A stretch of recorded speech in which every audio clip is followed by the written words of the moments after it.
Good afternoon. This is Oliver Slope from the suburbs of Chicago. Today is Friday. We finally made it, April 26th. The grain and livestock markets just closed. Got a few of the outside markets still trading here for the next hour, hour and a half or so. But do want to touch on a couple charts before we get into things. I do want to remind you, if you have not signed up for a free trial of our daily commodity commentary, head over to bluelinefutures.com. You can select the markets that most interest you: grains, livestock, energies, indices, etc. We got a great team at Blue Line Futures that puts out great daily commentary, actionable commentary at that each and every day. Now we got that plug out of the way, we can get into the charts, and I can put in another plug. This is our Blue Line Edge trading platform, free to clients here. Has futures capabilities. The Blue Line Edge Plus has futures and options capabilities. It's a great desktop and mobile platform. So if you're looking to trade from your phone or just monitor positions and quotes, this is a great tool. The first chart that we're going to take a look at, July corn, it just really choppy here the last four sessions. It really felt like we were going to go higher. We fizzled out. Then it looked like, okay, we're going to do this again yesterday and Thursday's trade. And then today we just couldn't get any follow through to the upside, which is, admittedly discouraging from a bull myself here in the very near term, especially with the fact that wheat was able to tack on, I think, 55 cents in this week's trade, tagged the 200-day moving average for the first time in what seems like a lifetime. But nonetheless, I'm still pretty optimistic on corn. We did have options expiration today for May options. Potentially that played a little bit of a role in price action. May futures went off right at 440, which is where a lot of the open interest was for puts and calls. So maybe we get that behind us. First notice day for May futures next week, and we can start to get some momentum back to the upside. But we're really going to need to see a conviction close out above resistance here. We have outlined this in our morning reports as about 456.5 to 460.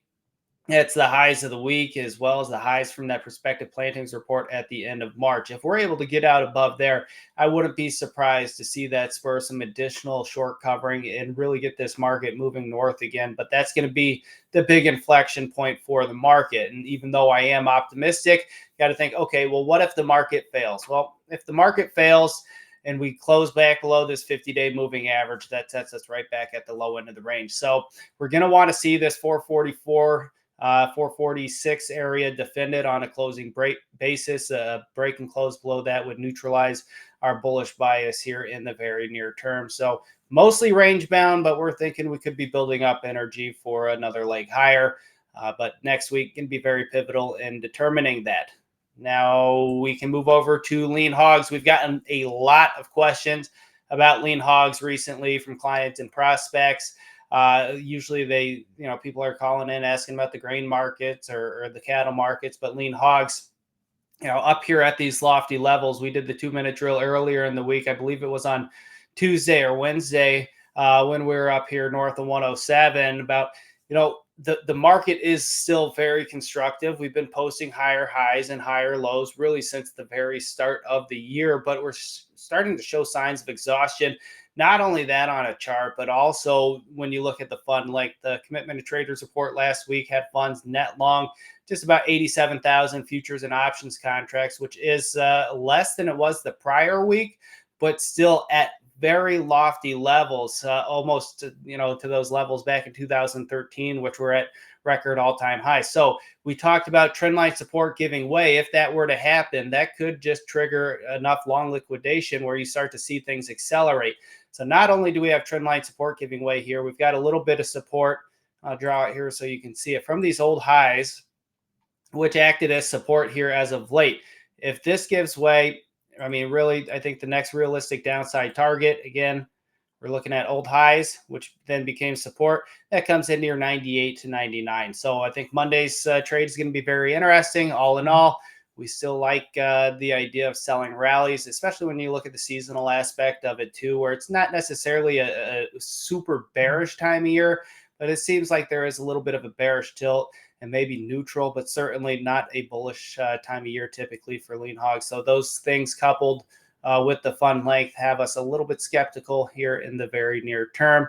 Next week trade, as with corn, can be very pivotal on price action, but I wouldn't be surprised to see the volatility continue to pick up in some of these commodity markets as the talk around stagflation and what the Fed's next move is going to be. You're going to start to see money flying around, and hopefully some of that finds its way into some of these commodity markets. Specifically the grains, they certainly need it. So now that we covered those two, we're going to wrap it up with one of the outside markets we also touched on. Crude oil continues to just kind of grind higher here this week, which was nice to see. We talked about trend line support holding, and then just below that you have the 50-day moving average. The upside target here, if you're bullish crude oil, you're looking at the top end of the range, 86 to 87. If we get out above there, I think that's when you could start to see the move really accelerate.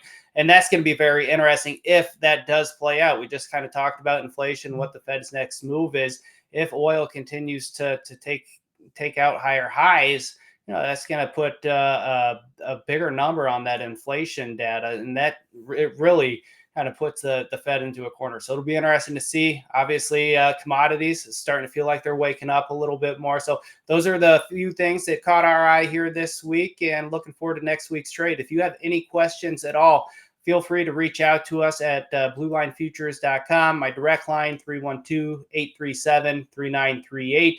You can hit this QR code down here, and that'll take you right to that free trial subscription page where you can select the markets that you want to read about each and every morning. And while you're reading that, we're here, ready, willing, and able to talk to you. Our trade desk is working around the clock. So that is all we have for today. You guys all have a great weekend. We'll see you next week. Remember, trading futures and options involves substantial risk of loss and is not suitable for all investors.